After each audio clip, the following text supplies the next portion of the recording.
नमस्कार आणि गणेश चतुर्थीच्या सर्वांना हार्दिक हार्दिक शुभेच्छा। आज आपण एका महत्वाच्या आणि अत्यंत सिरियस विषयावरती बोलणार आहोत।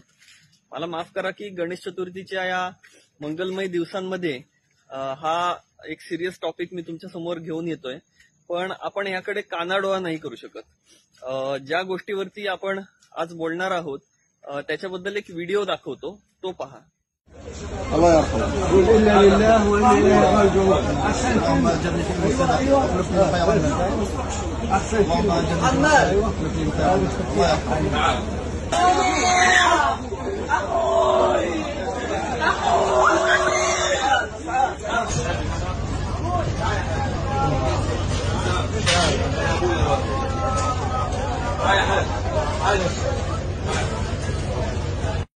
हा व्हिडिओ जो आता तुम्ही पाहिलात ह्याच्यामध्ये ते लहान मुलाचे श्वास तपासले गेले आणि नंतर त्याच्या हातांना आणि पायांना बँड बांधले गेले। याचा अर्थ तुम्हाला कळलाच असेल। पण हा एकमेव मुलगा नाहीये जो असा मृत्युमुखी पडलाय।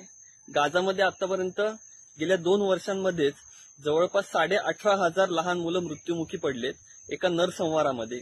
गाझामधल्या जग सोडून गेलेल्या या 18,500 लहान मुलांचं सरासरी वय हे निव्वळ 5 वर्ष होतं।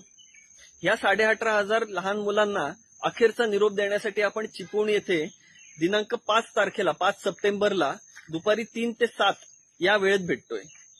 हा अखेरचा निरोप किंवा शोकसभा ही इस्रायलकडून चालू असलेल्या जेनोसाइडचा निषेध सुद्धा असेल। गाझामधल्या या विषयावरती बोलायला सुरुवात केल्यानंतर माझे काही मित्र आहेत किंवा परिचित आहेत, त्यांनी मला हा प्रश्न केला की आपल्या देशामध्ये इतके दुःख असताना आणि इतके प्रश्न असताना तू गाझाबद्दल का बोलतोस?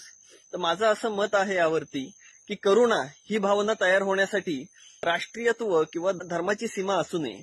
म्हणजे असं असू नये की आपल्या देशातला जर माणूस मेला तर आपल्याला जास्त दुःख व्हायला पाहिजे आणि दुसऱ्या देशातला माणूस मेला तर कमी दुःख व्हायला पाहिजे, किंवा आपल्या धर्मातला माणूस मेला तर जास्त दुःख झालं पाहिजे आणि इतर धर्मातला एखादा निरपराध मेला तर त्याच्यावरती कमी दुःख झालं पाहिजे। दुसरी गोष्ट अशी आहे की गाझामधल्या लहान मुलांबद्दल बोलल्याने आपल्या देशातल्या प्रश्नाकडे आपला कानाडोळा होईल असं अजिबात नाहीये। या उलट आपण संवेदनशील मनांना एकत्र येण्यासाठी आवाहन करतोय। आता गाझामध्ये जेनोसाइड चालू आहे आणि हे लाईव्ह स्ट्रीम्ड जेनोसाइड आहे। आपल्या टीव्हीवरती, आपल्या मोबाईलवरती जे काही चाललंय, जे काही लहान मुलांना मारलं जातंय ते आपल्याला सगळं दिसतंय आणि त्यामुळे आत्ता बोलणं हे भागच आहे।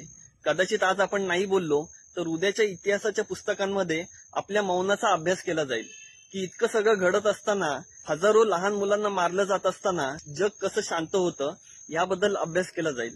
त्यामुळे लेट्स नॉट बिअर द शेम आणि याचा निषेध करण्यासाठी आणि जी लहान मुलं गेलेत त्यांच्याबद्दल शोक व्यक्त करण्यासाठी आपण 5 तारखेला भेटतोय।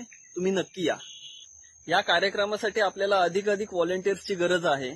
या गाझामधल्या लहान मुलांचे चेहरे बघून तुम्हाला जर तुमच्या घरातल्या लहान मुलांचे चेहरे आठवत असतील तर तुमचं सर्वांचं व्हॉलंटियर्स म्हणून स्वागत आहे। खाली माझा संपर्क क्रमांक दिलेला आहे, नक्की संपर्क करा।